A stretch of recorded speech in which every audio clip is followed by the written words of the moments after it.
দেখো class 7 math question, সেই কেউ পাখাটা অফ করবে না? আচ্ছা যাকে দেখো ক্লাস 7 ম্যাথ কোশ্চেন্স পেপার, খুব সুন্দর কিন্তু একটা প্রশ্ন প্যাটার্ন। এখানে দেখো কত সুন্দর প্রশ্ন, এমসিকিউ সহ।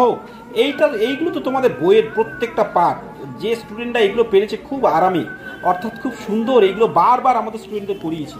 ফলে যারা একটু চোখ কান খুলে রেখেছিল তাদের কাছে যথেষ্ট ভালো এক্সাম হওয়ার চান্স। এখানেও প্রত্যেকটা এই যেমন এইগুলো কতবার করানো। এখানে দেখো এই যে এই ম্যাথটা আছে, এই ম্যাথটা, আবার এইখানে এই ম্যাথগুলো প্রত্যেকটা খুব সুন্দর। শিবিরের অঙ্ক, বন্যাত্রাণের শিবির, খুব সুন্দর ক্লাস 7-এর অঙ্ক। ঠিক আছে, দেখতে থাকো।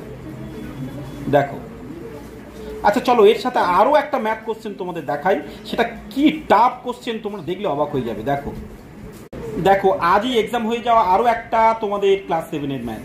তো যদিও এটা অনেক জটিল, বইয়ের মধ্যে এগুলো তো নেই, কিন্তু বইয়ের নিয়মে আছে জানো।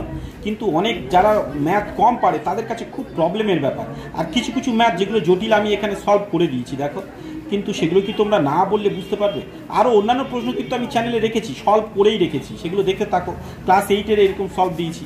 আর এর পরের পেজটা দেখো, এই যে এইরকমভাবে ম্যাথ দিলে ছেলেমেয়েরা যাদের এই অঙ্ক কোথা থেকে দিয়েছে বলতে পারো? এইরকমভাবে যেমন এইটা না হয় বুঝলাম, এইগুলো দেখো ছেলেমেয়েরা কী করে করবে, করে লিখেছে। এই যে 22-7 উত্তর হয়েছে। বাকি এইটাকে দেখো, এইটা যেমন 127 ডিগ্রি উত্তর হবে, কিন্তু ওদের কি এত জ্ঞান আছে যে কোনটার, এই যেমন এইটা 107-এর এর একান্তর কোণ, এটা 107 হবে, তাহলে এইটা যদি 107 হয় এইটা তাহলে কত হবে? তাহলে যেহেতু দুটো কোণ মিলিয়ে 180 ডিগ্রি হয়, তাহলে এটা 107, এটা হবে 73। এটা যদি 73 হয় এটা কত হবে? এটা তাহলে 54 তো দেওয়াই আছে। 54 আর এই কোণটা আর এই কোণটা তিনটে মেলালেই তো 180 ডিগ্রি হতে হবে। তাহলে 54 আর 73 যোগ করার পর 180 থেকে বিয়োগ করে যেটা হবে 53। তাহলে এটা যদি 53 হয় তার বাইরেটা কত হবে? এই দুটো মিলে আবার 180 ডিগ্রি হবে, তার বাইরেটা 127। দেখো কত টাফ ভাবনা, তাই নাকি? তো ছেলেমেয়েরা সেগুলো করবে কি করে? এইভাবেই। তো দেখো এই দুটো প্রশ্ন তোমাদের জন্য রাখলাম।